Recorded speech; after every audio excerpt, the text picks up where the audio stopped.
Hello friends, journey গাইডের একটা নতুন ব্লগেতে তোমাদের সকলকে স্বাগত। আজকে আমরা চলে এসেছি সাংহাইতে। তো চলো দেরি না করে ব্লগটাকে শুরু করে দিই। অনেক দিন পর আমি তোমাদের জন্য নিয়ে এসেছি রেস্টুরেন্ট ব্লগ। তো আজকে আমরা চলে এসেছি সাংহাইতে, যেখানে কিনা আমরা আজকে চায়না টাউনের ফ্লেভার নিতে চলেছি। তো চলো ভেতরে যাই, আর ভেতরে এখানকার অ্যাটমসফিয়ার, এখানে খাওয়ার দাওয়ার কেমন, সমস্ত কিছু তোমাদেরকে দেখাই এই ভিডিওতে। তো আমরা এখন ভেতরে চলে এসেছি, আর আমাদেরকে মেনু কার্ডটা দিয়ে গেছে। তো চলো প্রথমে মেনু কার্ডটা তোমাদের সাথে শেয়ার করে নিই। তোমরা দেখে নাও এখানে কি কি আইটেম আছে আর তার প্রাইস কি আছে।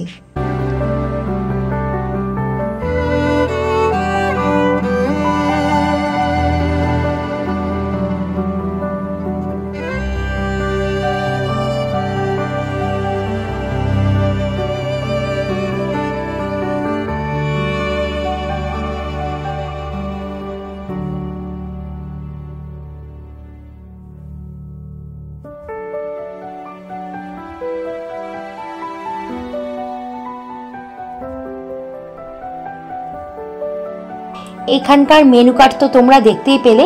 এবারে চলো এখানকার অ্যাটমসফিয়ারটা তোমাদেরকে ঘুরিয়ে দেখাই।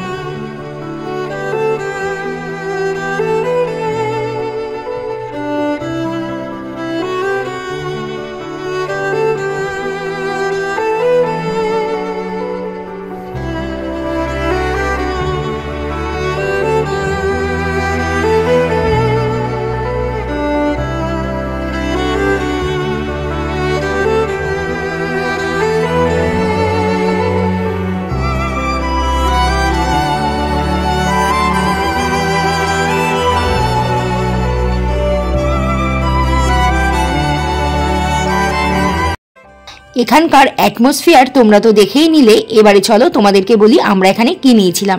আমরা প্রথমেই নিয়েছিলাম একটা মিক্স স্যুপ, যেটা কিনা ছিল উইদাউট চিকেন। সেটা কিন্তু খেতে অসাধারণ ছিল। এরপরে আমরা নিয়েছিলাম একটা মিক্সড হাক্কা নুডলস, যেটা কিনা ছিল উইদাউট চিকেন। এছাড়াও আমরা একটা প্রনের রেসিপি নিয়েছিলাম, টাকরাই প্রন। এটা কিন্তু খেতে আমাদের দুর্দান্ত লেগেছে। সব কটা আইটেমই খুবই ভালো ছিল, তবে স্পেশালি এটা কিন্তু আমাদের প্রত্যেকেরই খুবই ভালো লেগেছে। তো আমি তোমাদের এখানকার অ্যাটমসফিয়ার, এখানকার মেনু কার্ড, এখানে মেনু কার্ডে কী কী প্রাইস আছে, আর এখানকার খাবারের কোয়ালিটি কীরকম সব কিছু বলেই দিলাম। তো আরও কিছু যদি তোমাদের জানতে ইচ্ছে করে তবে আমাকে কমেন্টে অবশ্যই জানিও। তো এবারে চলো তোমাদেরকে বলে দিই এই লোকেশনটা কোথায় আছে। তো এটা সোদপুরে রাজা রোডে আছে।